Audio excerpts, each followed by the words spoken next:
Dans l'évangile de Jésus-Christ selon saint Jean. En ce temps-là, Jésus disait à ses disciples : « J'ai encore beaucoup de choses à vous dire, mais pour l'instant vous ne pouvez pas les porter. Quand il viendra, lui, l'Esprit de vérité, il vous conduira dans la vérité tout entière. En effet, ce qu'il dira ne viendra pas de lui-même, mais ce qu'il aura entendu, il le dira, et ce qui va venir, il vous le fera connaître. Lui me glorifiera, car il recevra ce qui vient de moi pour vous le faire connaître. Tout ce que possède le Père est à moi, et voilà pourquoi je vous ai dit, l'Esprit reçoit ce qui vient de moi pour vous le faire connaître. »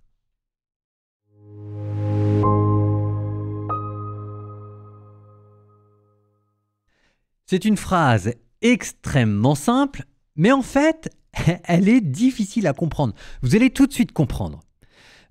J'ai beaucoup de choses à dire, pour l'instant je ne peux pas vous les dire. L'Esprit Saint de vérité, lui, quand il viendra, il redira tout ce qu'il a entendu. Ça veut dire que l'Esprit Saint va vous redire les paroles de Jésus. Bon, ça, c'est parfaitement clair. Mais voilà qu'il y a quand même une question. Pourquoi est-ce qu'il va nous les redire ? Est-ce que ça veut dire que c'était mal dit avec Jésus ? Mais est-ce qu'il faut un deuxième Jésus ? Et donc, en fait, la question, c'est, mais il ne va pas nous les redire comme Jésus nous l'a dit. Ça ne sert à rien. Enfin, Jésus a fait toutes choses, il a bien fait toutes choses. Quand Jésus nous dit « Aimez-vous les uns les autres comme je vous ai aimé », il n'y a pas besoin de le redire, c'est parfaitement clair, tout le monde a compris. Quand Jésus dit « Bienheureux les pauvres en esprit, le royaume des cieux est à eux », on a compris. Enfin, peut-être pas entièrement, on sent bien qu'il y a une part de mystère, mais intuitivement, on sent bien ce que ça veut dire. Alors pourquoi il y a besoin de le redire ? Pourquoi il y aurait un besoin d'un deuxième Jésus ? Et en fait, ce qu'il faut comprendre, c'est que l'Esprit Saint va nous redire ces choses-là, mais pas à la manière de Jésus. Alors ça veut dire quoi ? C'est là où ça devient compliqué.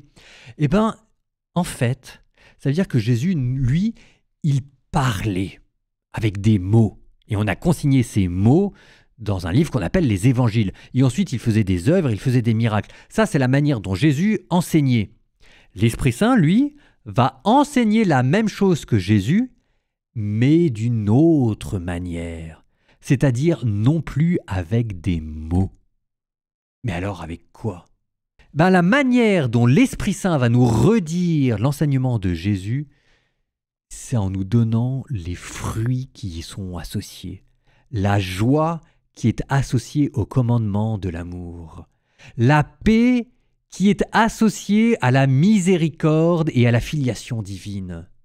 Le bonheur qu'il y a d'associer à la pauvreté en esprit. Ce que l'Esprit Saint va nous donner, c'est la saveur de l'enseignement de Jésus, les vertus qui y sont associées, l'énergie qu'il y a. Jésus, c'est le mot, l'Esprit Saint, c'est l'impact que cela va produire dans notre âme. Et c'est comme ça que l'Esprit Saint va nous redire l'enseignement du Christ. Préparez-vous, la Pentecôte, c'est pour bientôt.